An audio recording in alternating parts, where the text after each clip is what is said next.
A guy asked me about 2 months ago, he said, E.T., if there's one mistake you've made, what's that one mistake you made? I said, I'm gonna be honest with you. My values are not in alignment with my dreams.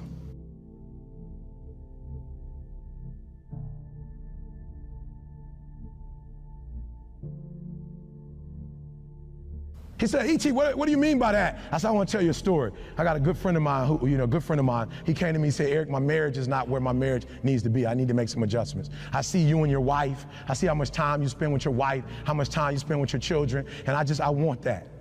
You buy your wife roses regularly. You're always taking her out to eat. Like, I'm watching you. You spoil her. E.T., what can I do? And so I told him what to do, and guess what he started doing, God? He started doing the exact same thing I started doing. And he said, Eric, it's not working. Like, I'm doing exactly what you're doing, but it's not working. He said, why isn't it working? I said, you know why it's not working? Because your values and your dream, you say you want a better marriage.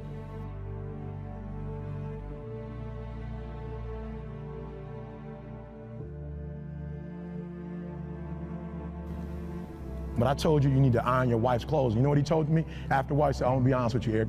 I know, you told me to iron, you told me to wash, you told me to cook, but where I come from, he said, I'm gonna be honest, Eric, when I do that, I feel like a punk. And I said, that's why you're having a hard time doing it, because your value system says a man is not supposed to iron, a man is not supposed to cook, a man is not supposed to wash dishes. That's what your value system says. So you're doing one thing, but you're going against your own value system. The reason why I'm having such an easy time washing clothes and cooking and ironing, you know why? Because nothing is as important to me as my marriage. And I would rather be happy. I would rather be happy than to say I ain't no punk. Make me a punk. I want to be a punk.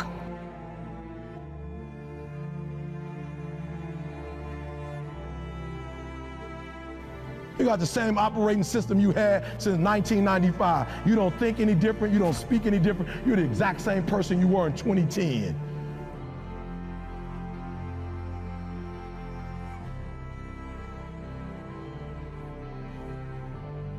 You got to be obsessed with improvement, guys. Last one. Come on. And this was so important because some of the greatest minds are going to be in front of you today. Some people in this room who are not just talking it, they've lived it. But here's the problem. The problem with most people is that you're not obsessed with improvement. You're obsessed with making money. You're obsessed with taking your business to the next level. And can I be honest with you guys? When you become obsessed with improvement, I will spend more time learning in Australia than I will speaking. I'm going to say it again because you missed it. I will spend more time sitting under people. I will spend more time with Glenn. I will spend more time with Aaron. I will spend more time learning than I will speaking in this country. I will walk away with stuff I never heard before, books I've never read before, audios I've never seen before, going to conferences that I've never gone, hanging out with people that I've never hung out with before. This is nothing, God. This is just the dessert.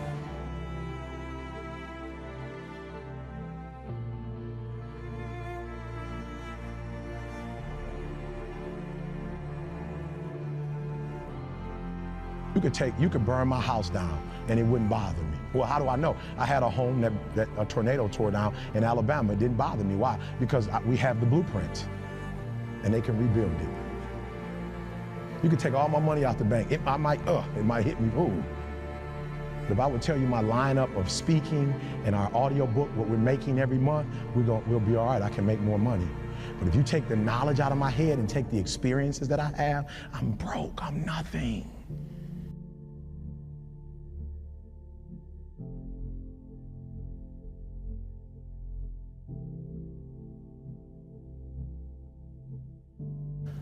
And so I'd rather buy a book than buy a house. Because if I buy a book, I can buy several homes.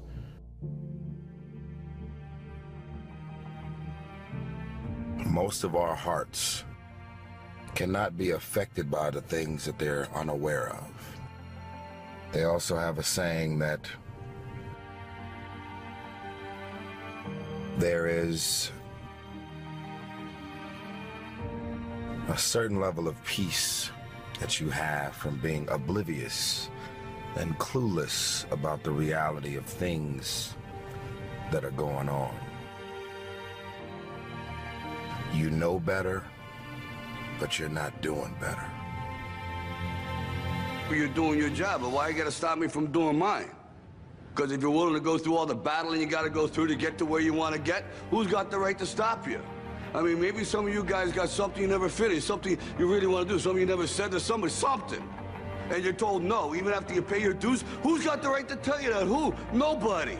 It's your right to listen to your gut. It ain't nobody's right to say no after you earn the right to be where you want to be and do what you want to do. Here's limitations with my career and my marriage and my personal life. Here's some dysfunction in my career, my personal life, and my surroundings and my friends. I know better, but I'm so used to doing wrong and being dysfunctional. I know better, but I'm not willing to do better.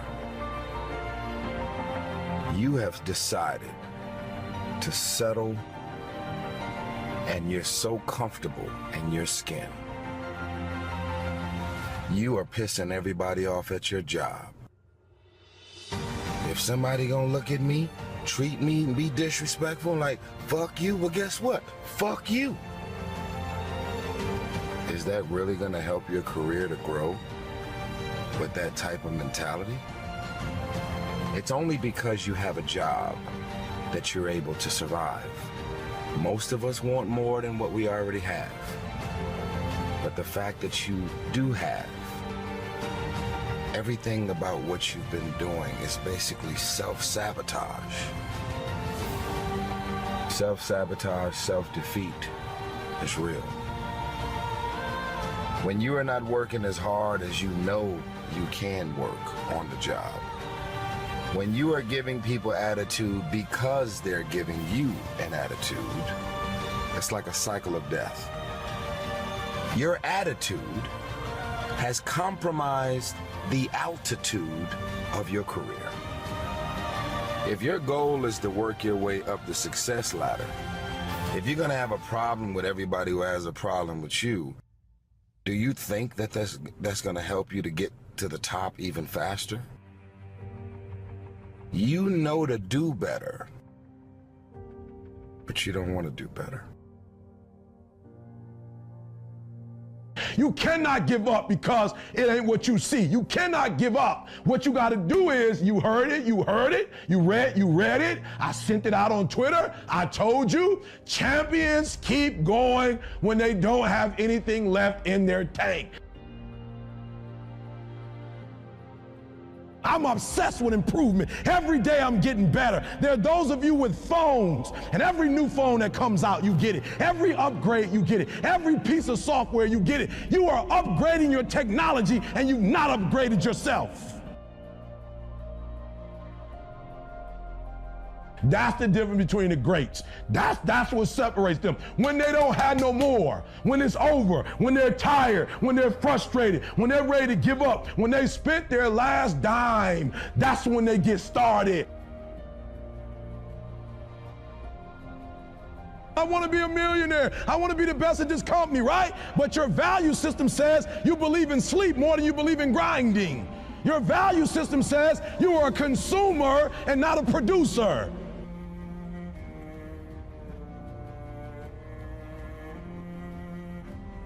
Listen to me, when you want to succeed as bad as you want to breathe, when you ain't got nothing left in your tank, you got to think about the people in your life that you're doing this for. And then if you could think about them, you could go one more mile. You could go one more day at work. You can find a scholarship. Listen to me, when you're doing it for somebody else, when you like that lion, if I don't grind, if we don't grind, if I don't grind, they don't eat. The truth is, you gotta find something within.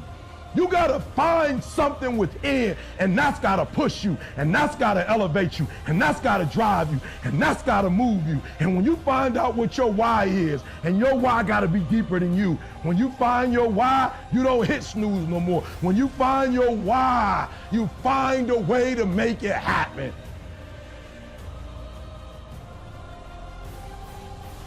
It's when you have nothing left. It's when you depleted all your money, when all your energy gone, when you have nothing left, that's when it's showtime. When you find a way out of no way, when you find breath that you don't have, when you find energy that did not exist, when you want this thing as bad as you want to breathe, that's when you find a way.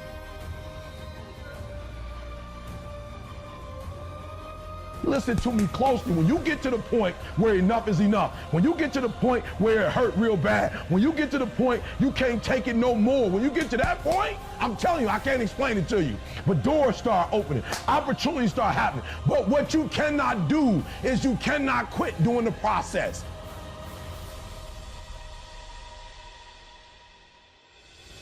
That you're spending more money than you're making. Why? Because you're a consumer, but you're reading all the books and you're saying everything the books are saying, but those books are not in alignment with your values. And if you're going to go to the next level, your values are going to have to change.